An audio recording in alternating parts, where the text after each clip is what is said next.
भाजपा के प्रतिभागी साथी हैं, उन्होंने एक लंबी फहरिस्त जिसमें कुछ त्रुटि भी है, तमाम रॉन्ग इन्फॉर्मेशन के साथ उन्होंने सुनाया सन 1969 से। हम लोगों को याद है हमारे घर में कब कब बंटवारा हुआ। बस ये याद रखना चाहिए, बहुत लंबा आपके लंबे वक्तव्य पे नहीं कहना चाहता हूँ कि हमारा कोई गब्बर सिंह का दल नहीं है, हमारा लोकतांत्रिक दल है। यहाँ कहा जाता है, उसी की रोशनी में आज हम लोग बात कर रहे हैं कि कल वहाँ उन्होंने कहा और आज उसकी खुलेआम चर्चा हो रही है, सार्वजनिक हो रही है। वहाँ तो डंडा शाह, थैली शाह, पूरे एमएलए, पूरी सरकारें खरीद लें, कोई बोल नहीं सकता। संसदीय दल की बैठक में नेता ना चुना जाए, एनडीए के दल में चुनवा कर, जो मैं कह रहा हूँ रिकॉर्डेड कह रहा हूँ, एनडीए के दल में कह के और प्रधानमंत्री बन जाए। चौधरी साहब ने बहुत अच्छा कहा कि नीतीश के तेल से और नायडू साहब के तेल से ये चिराग जल रहा है।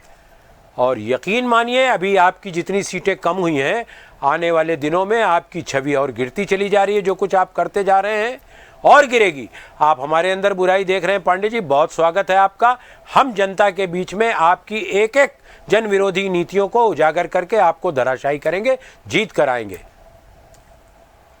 नहीं साहब, प्रश्न जरा नकवी साहब वाला भी रहेगा कि हाँ। जो आइडियोलॉजी की बात हो रही थी, देखिए, वैचारिक प्रतिबद्धता बहुत अनिवार्य है। जैसे मैं 4 से 5 दशक से कांग्रेस में हूँ और कभी सपने में भी नहीं सोचा कहीं जाने का। मेरी औलाद अगर दूसरे दल में जाए, मैं उससे नाराज हो जाऊं, दूरी बना लूं, ये मेरा अपना सोचना है। मेरे पिताजी ने मुझे कांग्रेस में मेंबर बनाया था 4 आने का 1974 में, और कभी ख्याल में, कभी सोचने में, विचार में नहीं आया कि कांग्रेस के बाहर जाने का, क्योंकि कोई लालच नहीं, कोई मांग नहीं, कोई डिमांड नहीं। ये तो वो लोग सोचते हैं जो इसीलिए आते हैं कि हमको ये चाहिए, हम उसके लिए बेचैन हैं। कांग्रेस में त्याग करने वालों की कमी नहीं है। मैं केवल अपनी बात नहीं कहता, कांग्रेस में आज अनगिनत लोग हैं जो कुछ नहीं चाहते, त्याग करना चाहते हैं, सेवा करना चाहते हैं और ऐसी सरकार को संघर्ष करके राजनीतिक रूप से परास्त करना चाहते। वो संख्या बहुत बड़ी है, आता जाता रहता है समय।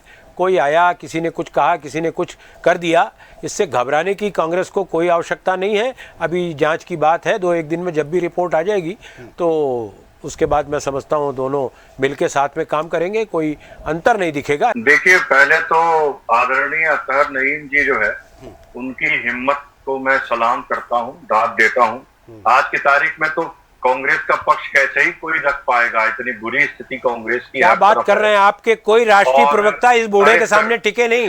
मैं आपके इस वक्तव्य को प्रणाम करता हूँ, आपके इस वक्तव्य को प्रणाम करता हूँ। सुन लीजिए, मैं तो तारीफ कर रहा हूँ सर आपकी। जी जी जी, मुझे आपकी तारीफ शोले फिल्म के धर्मेंद्र की अमिताभ बच्चन की तरह लग रही है। अरे वाह, क्या बात कही आप। जी जी जी, ठीक है सर, मैं तो मामूली सा इंसान हूँ, अमिताभ बच्चन ना बनाइए मुझे। जी जी जी। एनीवे, आज आपको शोले बड़ी पसंद है लगता है, कभी गब्बर सिंह, कभी अमिताभ बच्चन, मौसी वाला सीन। गब्बर सिंह तो आपके लिए पसंद किया मैंने। अमिताभ बच्चन ने जो गब्बर सिंह के लिए रास्ता बनाया था वो हम करेंगे। टॉपिक पर आ जाते हैं। तो पहले तो आपकी उस हिम्मत को बधाई। दूसरा, आपने बताया कि मैंने जो कांग्रेस पार्टी के वर्टिकल स्प्लिट्स के बारे में बोला, हो सकता है मुझसे कुछ त्रुटि हो गई हो, क्योंकि मैं कांग्रेस पार्टी का नहीं हूं। तो कांग्रेस पार्टी होना भी नहीं चाहिए। करेक्शन करके आप करेक्शन करके जितने स्प्लिट हुए, ए से लेके जेड, उसकी आवश्यकता नहीं है। गुलाब के फूल में कलम होता है तो लहराता है, उसकी आवश्यकता नहीं है। सीनियर है सर, बहुत सीनियर है सर, बोलने दीजिए सर। सहिष्णुता थोड़ी सी सर दिखा दीजिए। सहिष्णुता दोनों जगह होनी चाहिए सर। मैं बीच में तो बोलता ही नहीं हूँ सर, बहुत नाइक। कभी ऐसा होता होगा जब मैं बीच में बोलूँ किसी को। जी जी जी जी सर, है क्या, देखिए, ये कांग्रेस की अंदरूनी लड़ाई है। कांग्रेस की अंदरूनी लड़ाई, हम उसमें क्या ही बोले। हमें तकलीफ क्यों है? हमें तकलीफ इसलिए होती है कि, और जो पास्ट है उसमें भी जो तकलीफ हुई, क्योंकि कांग्रेस पार्टी के भ्रम में ही सही, उनके प्रोपेगेंडा में फंस के और झूठ में ही सही, पर सरकारें इनकी बनी। देश की जनता ने इनको, आप देश की जनता को सटायर कर रहे हैं, आप देश की जनता का अपमान कर रहे हैं। 1952 से अब तक के हुए इलेक्शन में जो आपको सत्ता नहीं मिल रही, आप उनको अपमानित कर रहे हैं। आप अपमानित कर रहे हैं उनको। अच्छा, देश की जनता को अपमानित कर रहे हैं, लोकतंत्र की व्यवस्था को अपमानित कर रहे हैं। हाँ सर, आराम से सर। जी जी, आइए। आप, भोली जनता है, भ्रम में आ जाती है, कोई बात नहीं। भ्रम में तो 14 से आई। तो अरे सर, जी, फिर वही सर, सर कांग्रेस की अंदरूनी लड़ाई पर बात पूरी, पता नहीं आप क्या बोल। अब देखिए, शुरुआत आपने की, अच्छा, ठीक, जैसा आप कहेंगे वैसा जवाब दूंगा। बूढ़ा देख के भ्रम में ना आइएगा। नहीं है तो फिर क्या ही फायदा, मैं चुप हो जाता हूँ। अच्छा नहीं थी, मोहित जी बोल लीजिए अतर साहब, सर मोहित जी की बात सुन लीजिएगा। तो अब हुआ क्या, समस्या यह है कि जब इनकी सरकारें बन गई, हम एक कंस्ट्रक्टिव विपक्ष हैं।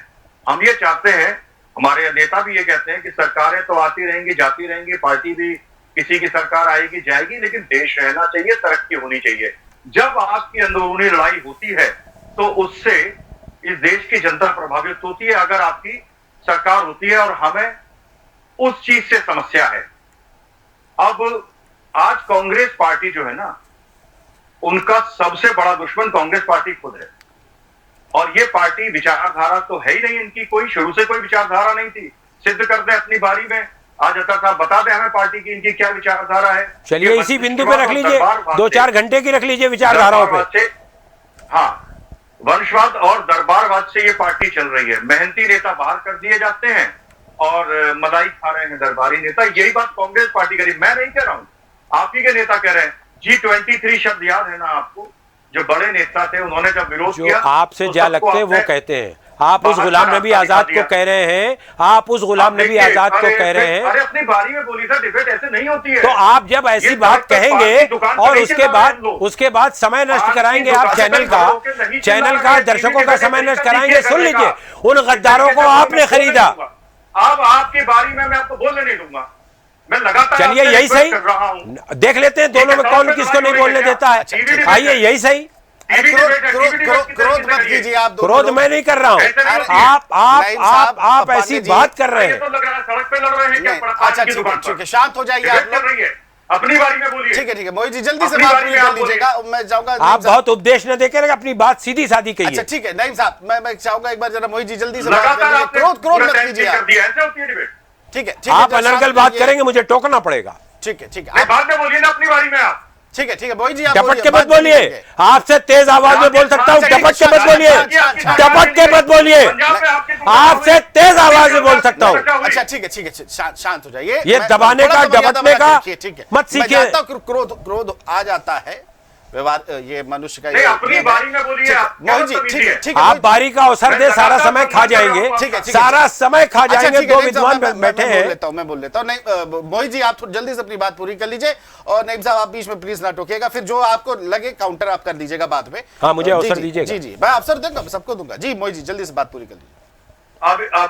अब ये आप तय जानिए, इनकी बारी में मैं इनको बोलने नहीं दूंगा। इन्होंने बिगाड़ी है तो बिगाड़ने नहीं। अब देखिए, राजस्थान की बात करें जी, अब राजस्थान की बात करें, सचिन पायलट जी और अशोक गहलोत जी की लड़ाई थी कि नहीं थी? सरकार खोखली हुई, जनता का नुकसान हुआ कि नहीं हुआ? पंजाब में आपने क्या हुआ? सिद्धू बनाम अमृतसर चला कि नहीं चला? किसका नुकसान हुआ?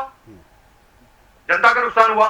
छत्तीसगढ़ में आपके भूपेश बघेल जी, टीएस सिंहदेव जी में बवाल था कि नहीं था? जनता का नुकसान हुआ।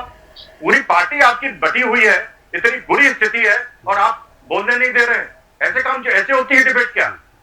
आज कांग्रेस पार्टी की स्थिति, मुझे लगता है जब से डिबेट की परंपरा चली है तब से बैठता हूं, आपका हर वरिष्ठ नेता, चाहे संबित पात्रा हो या कोई हो, ठीक है, सबके साथ डिबेट हो चुकी है। आप मुझे शिक्षा देने चले। मैं आपसे आपके पास दोबारा आऊंगा। अब नहीं साहब, मैं आपसे भी आता हूं, लेकिन उससे पहले आपने एक बात कही कि आपको बड़ा कष्ट हो रहा है कांग्रेस में अंतरकलह लड़ाई क्यों है। ये जहां दबंगई होती है वहां लोकतंत्र में कोई बोल नहीं पाता है।